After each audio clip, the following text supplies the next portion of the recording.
Master minds commerce చదవాలనుకునే 10th inter విద్యార్థుల తొలి ఎంపిక. ఇక అప్డేట్స్ చూద్దాం. విజయవాడలో సంచలనం సృష్టించిన సాయికృష్ణ లాకప్ డెత్ ఆరోపణల కేసులో పోలీసుల విచారణ కొనసాగుతోంది. ఎంక్వైరీలో భాగంగా సాయికృష్ణను మార్కాపురం నుంచి తీసుకొచ్చిన కానిస్టేబుళ్ల నుంచి ఏసీబీ దైవప్రసాద్ స్టేట్మెంట్ రికార్డ్ చేశారు. అలాగే టాస్క్ ఫోర్స్ ఏసీపీ లతా కుమారి, ఎస్ఐ నవీన్ కుమార్, కానిస్టేబుళ్లు మురళీకృష్ణ, రాంబాబుతో పాటు పలువురిని విచారించారు.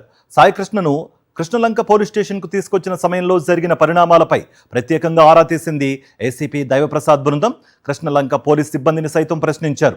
ఎవరు తీసుకొచ్చారు, ఏ కేసులో తీసుకొచ్చారు, ఎందుకు తీసుకొచ్చారనే కోణాల్లో ఎంక్వైరీ జరుగుతోంది. అయితే ఇప్పటి వరకు సాయికృష్ణ ఆచూకీపై స్పష్టత రాకపోవడంతో కేసు మరింత ఉత్కంఠకరంగా మారింది. ఇదే అంశానికి సంబంధించి మరింత సమాచారం అందించడానికి మా ప్రతినిధి సురేంద్ర జాయిన్ అవుతున్నారు. సురేంద్ర, ఈ కేసుకు సంబంధించి ఏమన్నా అప్డేట్ దొరికిందా? దీనికి సంబంధించి పోలీస్ బృందం ఏం చెబుతోంది? కార్తీక్, సాయికృష్ణ కేసుకు సంబంధించి విచారణ అయితే కొనసాగుతుంది. పోలీసులు ఇప్పటికే సిపి ఒక విచారణ టీంని వేశారు. దాంట్లో ఏసీబీ దైవప్రసాద్ విచారణ కొనసాగిస్తున్నారు. నిన్న సాయికృష్ణ కుటుంబ సభ్యుల దగ్గరికి వెళ్ళారు. వాళ్ళ అమ్మ దగ్గర స్టేట్మెంట్ తీసుకున్న పరిస్థితి మనం విజువల్ చూస్తున్నాం. సాయికృష్ణ ఇప్పుడు మళ్ళీ దైవప్రసాద్ కృష్ణలంక పోలీస్ స్టేషన్కి వచ్చారు. నిన్న దాదాపు 12 గంటల నుంచి కూడా రాత్రి 10 గంటలకు దాదాపు 10 గంటల పాటు విచారణ అయితే కొనసాగిన పరిస్థితి. దాదాపు 30 మంది నుంచి స్టేట్మెంట్లని రికార్డ్ చేసుకున్నారు. మళ్ళీ ఈరోజు విచారణ కొనసాగే అవకాశం అయితే కలిసి మనం విజువల్స్ చూస్తున్నాం.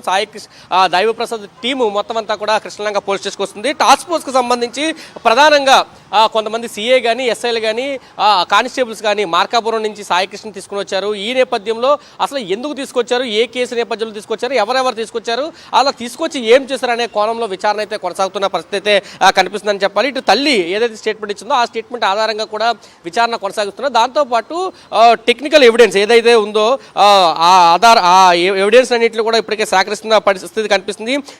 సీసీ ఫుటేజ్ కానీ, వేలిముద్రలు, డిజిటల్ ఆధారంగా పరిశీలన చేస్తున్నారు. దాంతోపాటు ఎక్కడైతే స్వర్గపురిలో సాయికృష్ణ మృతదేహాన్ని దహనం చేశారని చెప్పారో ఆ ప్లేస్కి కూడా వెళ్ళారు. అక్కడ కూడా క్యూస్ టీమ్ పూర్తిగా ఆధారాలు సేకరిస్తున్న పరిస్థితి కనిపిస్తుంది.